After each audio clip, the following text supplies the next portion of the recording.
Mejor Hablemos. ¿Qué tal? Muy buenas noches, les saluda Claudia Palacios. Estamos ya en Mejor Hablemos hoy para conversar con el candidato a la presidencia, exalcalde de Bogotá, Gustavo Petro. Bienvenido. ¿Cómo estás, Claudia? ¿Qué tal? Muy bien, muchas gracias. Primera pregunta, ¿por qué no fue hoy a la comisión de acusación? Ha dicho el presidente de la comisión que usted estaba citado para hablar sobre el caso del magistrado Bustos y que si no va la otra semana que lo va a hacer ir yo no sé cómo. Qué susto. Pero no me notificó, o sea que él no sabe dónde vivo ni los métodos como podría encontrar una persona para decirle que vaya a tal hora, a tal sitio, para tal cosa. Yo tengo escoltas permanentes de la Unidad Nacional de Protección, que es el gobierno. Solo le bastaba haberse dirigido a la UNP para que me notificara. O sea, no está notificado, mejor dicho, ese es el no sé a dónde mandó su carta, no sé nada. ¿Y tiene algo que decir ante esa comisión por el caso Bustos? Pues nada fuera de lo que ya se sabe, ¿no? Yo he venido insistiendo que al señor Gustavo Moreno, que es de donde se origina el tema, lo puso, no fue el magistrado Bustos, sino el señor Germán Vargas Lleras, de Cambio Radical, por ser su ficha política, para cumplir unos objetivos políticos dentro de una fiscalía que él dirige. ¿Y qué pruebas? En un periodo que es electoral, además. ¿Y qué pruebas llevaría usted a la comisión? Las mismas palabras de cuando... Moreno, porque Moreno, por alguna circunstancia, estando ya preso, se dirigió a mi abogado y habló de estos temas. Entonces, digamos, ese es mi testimonio. Entonces, en mi opinión, ya, digamos, no es una prueba propiamente judicial, pero al echarle todo el agua sucia exclusivamente a los magistrados sobre uno de los peores procesos de corrupción de la justicia, se está ocultando el verdadero actor, que es un actor político, no judicial, que es el señor Germán Vargas Lleras y su partido Cambio Radical y su deseo, en alianza con el presidente de la República, Santos, de cooptar la fiscalía para su servicio y el del presidente Santos. Pero, ¿qué fue lo que le dijo el abogado? El principal reflejo es la falta de investigación del caso de Brecht. ¿Qué fue lo que le dijo el señor Gustavo Moreno, exfiscal, a su abogado? Que lo puso Cambio Radical. Cambio Radical en general, no Germán Vargas Lleras en particular. El método fue el señor Barón. A través de Germán Barón Cotrino. Eso es lo que usted va a ir a decir allá cuando le llegue la citación. Eso es lo que a mí me consta, no puedo decir nada más de lo que no me consta. Bueno, pasemos a los temas directamente de su campaña, aunque obviamente todo lo que diga ahora se toma dentro del contexto de la campaña. ¿Usted por qué cree que es tan popular en la costa?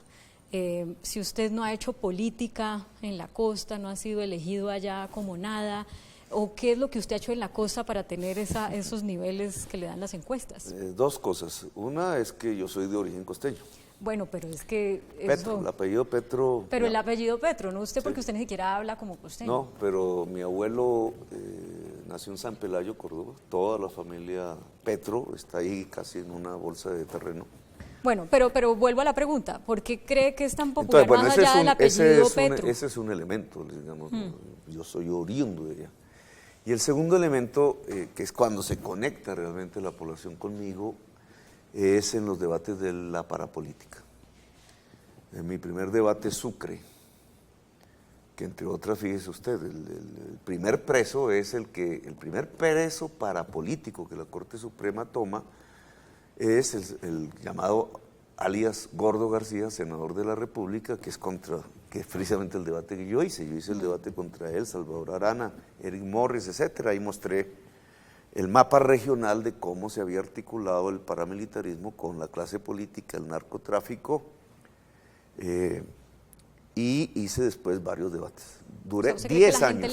Que esos índices son un agradecimiento de la gente a que usted develó lo de la debates de varias regiones, entre otras el mejor debate que yo hice en el Parlamento colombiano fue el paramilitarismo en Antioquia, el más documentado, el más profundo, etcétera.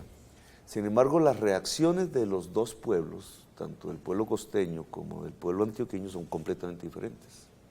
Mientras tú ves que creció pues de manera el empoderamiento que el pueblo costeño ha hecho de mi candidatura, En cambio en Antioquia es lo contrario. Ya habría, digamos, oportunidad sociológica. ¿Por qué? ¿Cuál es su hipótesis? Mi hipótesis es que mientras en la costa el paramilitarismo entró como una invasión, rompiendo la cultura de la propia sociedad, desplazando violentamente el campesinado y destruyendo el tejido social y cultural caribeño, en Antioquia tuvo un nacimiento más del interior de la sociedad misma, más coherente con la sociedad que se estaba desarrollando allí. Recuerda, bueno, no sin estigmatizar regiones, pero una serie de grupos de limpieza social, ¿cierto? Empezaron a tener una legitimación en varias regiones de Antioquia, y el gobernador del entonces, Uribe, las legalizó a partir de las Convivir, que pasaron de tener 4.000 hombres en armas a 20.000. Sí. Pasemos a otro tema, porque aquí en televisión usted sabe cómo es esto de los tiempos. ¿Hace cuánto o cuándo fue la última vez que usted habló con el presidente Maduro? No, fíjate, no he hablado con el presidente Maduro. Una vez nos encontramos. ¿Nunca? No. ¿Nunca en la vida? Una vez nos encontramos cuando vino a posesionar a Santos, la posesión de Santos, que estaba allá, pues yo veía desde lejos, entonces veía la cara de Uribe cuando Santos se posesionó en el año 2010, y el otro estaba ahí al lado, y esa fue la única vez. Y después, en un evento que se hizo en Bolivia, que está en el internet, pero no fue un contacto personal, sino fue una serie de discursos sobre cambio climático. Entonces yo di uno como alcalde de Bogotá, otros presidentes siguieron, me correspondió hablar a nombre de Colombia, y él habló ahí. Y si compara los dos discursos entenderás las diferencias. ¿Cuáles son? Pues que él es como buena parte del sector venezolano que dirige esa sociedad, adicto al petróleo. Digamos, es una sociedad adicta al petróleo. Y yo soy lo contrario. Y básicamente por un tema fundamental, el petróleo y el carbón, que ha hecho monodependientes en sus exportaciones a Venezuela y a Colombia, está produciendo en el mundo, en su transformación industrial, el cambio climático, que es el principal problema de la humanidad. Entonces cualquier dirigente político responsable hoy en el mundo, de cualquier lengua, de cualquier incluso posición ideológica, sabe que el principal problema de la humanidad se llama cambio climático, y que la solución a ese problema, si es que alcanzamos a tenerla, pues es un tema de cronómetro contra la vida, es separarnos del carbón y el petróleo. Y entonces mi propuesta en Colombia, presidencial, consiste en decirle a los colombianos cómo en los próximos 4 años podemos organizar una transición para empezar a escaparnos del petróleo y del carbón y pasar a una economía productiva, agraria, productora de alimentos, de industrialización de esa agricultura y de industrialización y turismo del país. Si tú pones esa posición y comparas, por eso te invito a ver el YouTube, el discurso de Maduro. El discurso de Maduro es aliado con el de Arabia Saudita y parecidísimo al de Trump, en el sentido de no hacer nada para mitigar el cambio climático, porque quieren seguir dependiendo de esa exportación. Si me lo permites, si quieres hacer una comparación entre Maduro, porque una pregunta de la ciudadanía tenía que ver con eso, ¿cierto? Sí, ahorita la vamos a oír. Si tú quieres hacer una comparación, lo estamos hablando desde el proyecto puramente económico, y quieres ver en Colombia qué se parece más a las acciones económicas que desarrolla Venezuela, encontrarás que Pastrana, Uribe, Santos y Vargas Lleras tienen la misma propuesta económica que Maduro. Aquí, fracking, para sacar los cunchos del petróleo que nos quedan, y carbón a la lata. Se genera, entre otras, el pillaje y la corrupción. Pero esa es la propuesta de todos 4, presidencial incluso. Allá también. Entonces, el grado de inteligencia de Pastrana, Uribe, Santos y Vargas Lleras es similar al de Maduro. Están en el mismo bando. Petro lo que está proponiendo es salir de ahí. Le propongo, para un mejor entendimiento de la audiencia, que nos diga exactamente en 4 años usted qué pasos daría para esa transición. ¿Qué pasaría con Ecopetrol? ¿Qué pasaría con las petroleras? ¿Qué pasaría con los yacimientos de carbón, de gas, de petróleo y los proyectos que hay costa afuera, por ejemplo? Sí, nosotros incluso deberías preguntar qué va a pasar con Reficar, porque creo que es la peor circunstancia que heredamos. La refinería, ¿cierto? sí. Que le metieron 4.000 millones de dólares y el efecto va a ser nulo en el inmediato, en el corto plazo. Pero el tema está en lo siguiente, hay que cambiar la matriz energética. Nosotros tenemos agua como materia prima fundamental de la energía eléctrica, pero hay que poner el sol. El sol nos permite una democratización del mercado de la energía eléctrica. Los problemas que ves en el Caribe, en San Andrés, en Medellín por la contaminación del aire, se resuelven drásticamente si inicias una utilización de la energía solar en los hogares de manera generalizada. Para eso necesitas el Estado y cambiar las normas. Pero entonces, ¿esto qué quiere decir? Los que vivimos en unos edificios, ¿qué va a pasar? ¿Vamos Pues a tener unos paneles solares por decreto? ¿O cómo va a ser eso? No, es un problema de ganancia económica. Aquí en Bogotá yo puse en un colegio del distrito, que es el del acueducto, cambiamos todos los techos, pusimos paneles solares, eso ya hace 3 años, a ver cómo eran los números. El colegio ha ahorrado 93 millones de pesos en su factura a la fecha de energía eléctrica. ¿En cuántos años? En 3. Bogotá no es que sea propiamente una ciudad con muchas horas de sol, pero ya te da un ejemplo. Ese ejemplo sería más eficiente en la costa, etcétera, pero ¿qué es lo que te produce? Una reducción del costo de tu tarifa. El hogar tiene 2 opciones, si es de clase media, etcétera, tiene algún tipo de capacidad, pues examina los números y hace la inversión. ¿Ecopetrol qué rol jugaría Ecopetrol en un gobierno tiene suyo? que transitar de lo que es hoy a una gran generadora de energía solar y de energías limpias, no solamente en Colombia, sino en América Latina. O sea, no más Y es exploración la manera para lograr estabilidad laboral de los trabajadores, tanto de Ecopetrol como los del Cerrejón, como miles que hay en minas de carbón, que pueden quedar sin venta en el mundo, porque eso lo están sufriendo ya. Pero entonces, no más exploración. La exploración que está en marcha, si usted llegara a ser presidente, esa exploración por parte del Ecopetrol se acabaría. Nosotros no estamos explorando en este momento. Sí, lo La hemos salida oído que al está presidente de dando, Ecopetrol decirlo. la salida que está dando tanto Ecopetrol como el gobierno Santos es el fracking. Y esto pues tiene que ser conocido públicamente, que es lo que llaman los sistemas no convencionales de extracción del petróleo. El fracking es un uso 10 veces más grande de agua que el uso convencional, que se inyecta a presión cada 50 pies en los pozos para romper las rocas y sacar el concho del petróleo. Y entiendo que usted no comulga con el fracking, No, pues pero es aquí que sí ha habido, si hay queremos- exploración. Mi punto es, si usted llega a ser presidente, No, eso se acaba. no hay fracking, se prohíbe, no va a haber fracking en Colombia porque el agua es más importante que el petróleo y es sustancial para el otro modelo, que es el que propongo, el de la agricultura y el de la industria. Sin agua no hay agricultura. Y nosotros nos separamos paulatinamente del petróleo y del carbón. ¿Por qué? Porque no van a dejar de comprarlo. Pero eso quiere decir suspender la exploración día 1 de su gobierno. Va día qué? paulatinamente se va reduciendo. Paulatinamente. En la misma medida en que se va disminuyendo la demanda externa, y nosotros el esfuerzo que tenemos que hacer es, gracias a que se acaba la llamada enfermedad holandesa, es decir, el efecto revaluatorio que hace poco competitivo la agricultura y la industria en Colombia y la ruina a cambio de importaciones baratas. Nosotros lo que tenemos que hacer es, al contrario, dado que se debilita el carbón y el petróleo, podemos tener la oportunidad de proteger nuestra agricultura y nuestra industria y producir un crecimiento permanente, sostenido, de agricultura productora de alimentos, para lo cual hay que resolver el latifundio improductivo en Colombia Del y la latifundio industrialización. y de las expropiaciones, si es que las hará, vamos a hablar al regresar de una pausa y también a responder preguntas de la ciudadanía sobre cuál sería el manejo que Gustavo Petro le daría a la seguridad en Colombia. Ya regresamos a Mejor Hablemos. Bueno, ¿qué ir a hacer por la seguridad de Bogotá? Sí, y de Colombia también, de todo Colombia, no solamente de Bogotá, porque la inseguridad está en todo el país.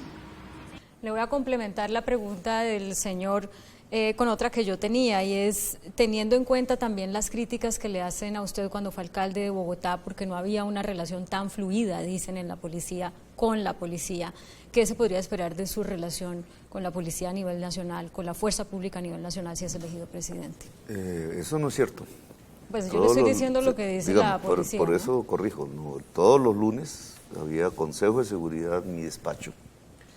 Siempre iba la policía en sus mandos respectivos, Guatigonza lo recuerdo muchísimo, y se reunían conmigo y otros funcionarios para trazar estrategias. Entonces esa leyenda urbana que generó Peñalosa de que nosotros nunca hablábamos con la policía es carreta, es alimentar el prejuicio de que alguien como Petro no puede hablar con la policía. No solamente hablábamos, sino que nos volvimos amigos y hicimos cosas importantes conjuntamente. Bueno, no he querido tocar el tema Peñalosa en esta entrevista porque se nos va el tiempo completo y hay otros en los que quiero profundizar. Sí, respondámosle al señor. El ciudadano, pues tú hablas del tema expropiación, ¿cierto? Que me gustaría responderlo rápidamente. Pero no, vamos con el de seguridad y después vamos a lo de expropiación. Yo viví una experiencia administrativa en Bogotá que me pareció clave en uno de los temas fundamentales de la seguridad. Si tú miras las estadísticas que Bogotá, como vamos, hizo de una manera de medir la seguridad que me parece buena, que es lo que se llama la victimización directa, es hacer una encuesta, preguntarle a la gente en el último año, ¿fue víctima de un delito o no? Entonces da un porcentaje, ¿cierto? Que es un porcentaje que se puede inferir al conjunto de la población y es un indicador. Ese indicador muestra que en el año 2009 Bogotá tenía una victimización del 39% del total de la población, por delitos de todo tipo. Cuando yo entregué la alcaldía en el 2015, teníamos, según esa misma entidad, que no es nada amiga de la alcaldía de Bogotá Humana, 20% de victimización. O sea, la redujimos casi a la mitad. Y en los 2 años que han medido de Peñalosa, discúlpame que lo nombre, subió otra vez a 32%. Uno debería indagar ya, digamos, en el debate público, etcétera, bueno, ¿cuáles son las razones? ¿Qué políticas permitieron reducir la victimización de la sociedad bogotana a la mitad y por qué se volvió a disparar? Y yo tengo una tesis, que es la que hace parte fundamental de mi política de seguridad propuesta a Colombia. La tesis, nosotros usamos una política de seguridad consistente en la inclusión de la juventud popular. Inclusión social, en muchos programas, entre otras escuché el tuyo de Fajardo, y entonces voy a mencionar el programa que más o menos él retoma, Jóvenes en Paz. Cogimos 10.000 pandilleros, no era fácil, el Estado no tenía forma de tenerlo, nosotros lo logramos. Le hicimos un cálculo de cuánto ganaban robando, y eso se lo entregamos a cambio de estudio, trabajo social, y el resultado, ¿cuánto nos gastamos en eso? 100.000 millones de pesos para 10.000.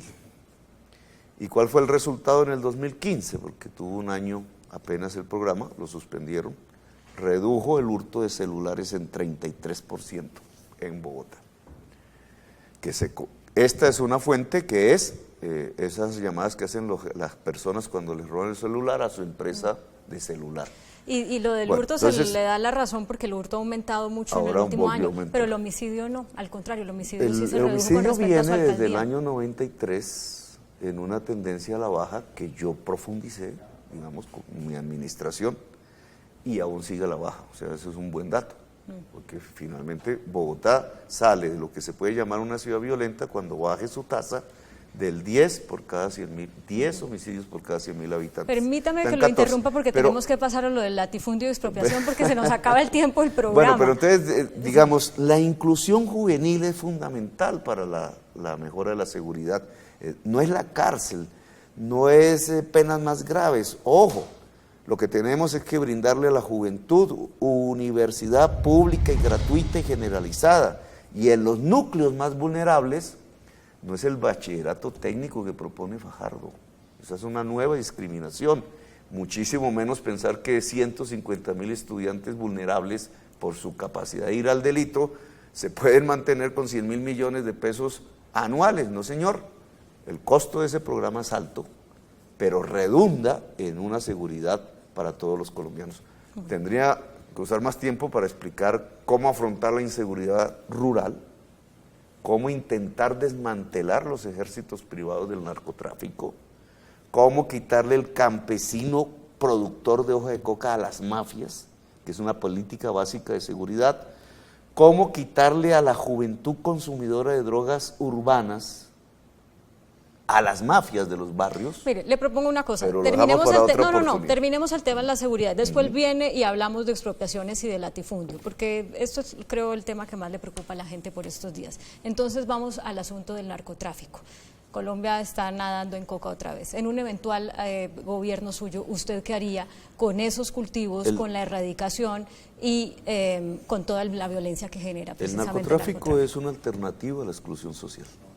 O sea, ¿por qué Colombia es narcotraficante desde hace unas décadas? ¿Por qué se puso en ese papel que hace un siglo no lo era?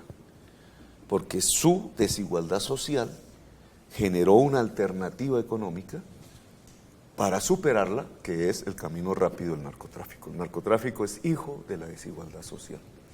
Cuando tú miras la desigualdad social en Colombia, específicamente alrededor del tema narco, la encuentras nuevamente, por eso hablo de esas dos grandes poblaciones, la encuentras en un mundo rural, que hacia el año 93 fue conquistado por narcotraficantes que pusieron a cultivar hoja de coca a campesinos. ¿Qué haría usted con eso? Tú tienes que quitarle el campesinado, productor de hoja de coca, hoy a esas mafias. ¿Cómo se las quitas? La práctica hasta ahora ha sido la sustitución de cultivos. No ha funcionado. Lo que funciona es la sustitución de tierras. Y lo que funciona, además de la sustitución de tierras, ¿por qué? Porque esas tierras productoras de hoja de coca no son fértiles, están al borde de las selvas, deberían ser selvas. Ese campesinado está allí no porque quiso. O sea, hay que cambiar a los campesinos de tierra para que se vayan a otras donde no se cultiva la coca. Donde tú ya no ves, ¿tú dónde ves que cultivan hoja de coca? Pero en los corredores de salida. Bueno, entonces, esa es una parte, porque otra parte tiene que ver, y estoy explorando aún más profundamente este tema, con la posibilidad de generar unos créditos de largo plazo que garanticen un buen vivir a campesinos asociados que puedan producir bosques. Bueno, pero perdóneme, porque la otra idea quedó, mover esos campesinos hacia otras tierras, quitándoselas a alguien más, o a tierras que están baldías, o a tiendas. Claro, llegamos ahí. Vuelves al tema del latifundio, que es el almendrón de todos los problemas de Colombia y por tanto de la desigualdad social. El latifundio en Colombia no lo voy a expropiar. Todas estas cadenas que hacen los troles, que compran con dólares para empresas para meter en las redes y en los celulares formas de desprestigio, por ejemplo, mencionan una que es que yo les voy a quitar las casas a la gente, los apartamentos, los negocios, los restaurantes, los carretas. Eso es mentira. Es más, mi proyecto económico lo que habla es de ampliar la iniciativa privada, no de restringirla. Ampliar la iniciativa privada en la industria y en la agricultura a millones. Pero entonces, ¿qué pasaría con el latifundio que usted se ha hablado de terminarlo? Cuando estamos hablando del campo, tenemos un problema, el latifundio improductivo, heredado de los españoles y complicado con las mafias narcotraficantes. Entonces sí habría una expropiación del latifundio improductivo. Ojo, no señora, hay que ponerle impuestos altos al latifundio improductivo. Eso mueve a sus actuales poseedores, sean de buena o mala fe, a venderlos o a producir. Si producen ya no hay problema, no estamos hablando del latifundio improductivo. Si los venden, que baja el precio de la tierra, el incremento del impuesto predial sobre el latifundio improductivo baja el precio de la tierra en Colombia. Teoría económica. Si baja el precio de la tierra en Colombia, el Estado está dispuesto, en mi gobierno, a comprarlo con títulos de deuda pública. ¿Para qué? No para producir estatalmente en esa tierra, sino para entregarle esa tierra a campesinos que se vuelven una clase media, con mejores ingresos y producen más alimentos, y a la pequeña y mediana producción agraria en Colombia. Me están diciendo que se acabó el tiempo, pero le pido una respuesta breve para una última pregunta. Muchas de las personas que ven con buenos ojos su discurso de equidad temen que se polarice el país como está polarizado. El país ya está polarizado, pero quizá aún más como está polarizada Bogotá. Y varios de los candidatos que han estado ahí sentados donde usted está, cuando les pregunto qué no les gusta de Petro, dicen que divide, que polariza, que tensiona. ¿Por qué su discurso, por qué pasa eso con su discurso? A ver, Colombia, ¿es intencional o no es intencional? Es que hay que asumir los problemas. Esos problemas se solucionan con programas y posiciones políticas. ¿Cómo solucionas el problema de la inmensa desigualdad social colombiana, que es un obstáculo para el progreso de toda la colombianidad? Porque por eso no nos industrializamos, por eso no expandimos los saberes en las universidades. Si lo entiendo bien, usted dice, para llegar a esas soluciones hay que manejar un discurso que si es polarizante, pues ok. Son las posiciones. Entonces, ¿Es una interpretación correcta? Es una interpretación porque en una democracia la gente elige posiciones sin engaño. Lo peor que puede hacer un político, y lo que hacen la mayoría, es engañar a la gente con el discurso. Chávez dijo cuando era candidato que nunca iba a expropiar y expropió. Mucha gente dirá, pues con Petro va a pasar igual. Pues es que yo no necesito ponerme en esa tarea, primero porque ya fui gobernante y ya la gente me vio. Yo le pregunto a alguien en la ciudad de Bogotá a quién expropió. Peñalosa expropió el country, ¿cierto? Peñalosa expropió los terrenos y las casas de la LO, que estaban ahí antes. Peñalosa expropió el barrio San Bernardo en el centro. Varios gobernantes después de Peñalosa expropiaron lugares estratégicos en Bogotá para hacer edificios de altos estratos. ¿Yo a quién expropié? Si no existiera Peñalosa, ¿usted con quién pelearía en Bogotá? No, son dos modelos. El modelo de Peñalosa no es de Peñalosa, es de Masuera, 1950. Es el de los alcaldes que utilizan el poder público para hacer negocios. Bueno, se nos acabó el tiempo, lo invito a que venga en una próxima oportunidad porque hay 1000 temas muy interesantes que conversar. Muchas gracias. Bueno, a ti, muy amable. Bueno, ustedes también gracias por acompañarnos, continúen con nosotros, los dejamos con un adelanto de la caricatura de Matador que será publicada mañana en El Tiempo Impreso y en eltiempo.com. Que tengan feliz descanso.